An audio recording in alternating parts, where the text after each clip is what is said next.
జిల్లా భారత ఆహార సంస్థ ఎఫ్సిఐ లారీ నుండి రేషన్ బియ్యాన్ని దించుతుండగా గుండెపోటుతో వ్యక్తి మృతి. జవహర్ నగర్ పోలీస్ స్టేషన్ పరిధి జవహర్ నగర్లోని బీజేఆర్ నగర్ కాలనీలో గల ఓ చౌకధరల దుకాణంకి భారత ఆహార సంస్థ ఎఫ్సిఐ బియ్యాన్ని షాపులోకి దింపుతుండగా అకస్మాత్తుగా గుండెపోటు రావడంతో మక్తయ్య 50 సంవత్సరాల వ్యక్తి అక్కడికక్కడికే మృతి. జోగులాంబ జిల్లా వాసిగా గుర్తించిన జవహర్ నగర్ పోలీసులు గత కొన్ని సంవత్సరాలుగా జవహర్ నగర్లోని నందమూరి నగర్లో కుటుంబంతో నివాసం ఉంటున్నారు. పోస్టుమార్టం నిమిత్తం మృతదేహాన్ని గాంధీ ఆసుపత్రికి తరలింపు. పోలీసులు కేసు నమోదు చేసి దర్యాప్తు జరుపుతున్నారు.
గద్వాల జిల్లా మత్తయ్య అనే అమ్మాలి బాలాజీనగర్లో అమ్మాలి పనిచేస్తూ రేషన్ బియ్యం దిస్తూ ఉంటారు.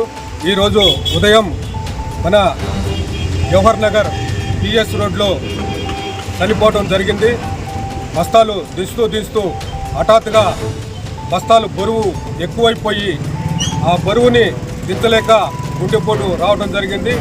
ఆ గుండెపోటుతోటి మన ఇక్కడ చనిపోవడం జరిగింది రేషన్ షాప్ దగ్గర.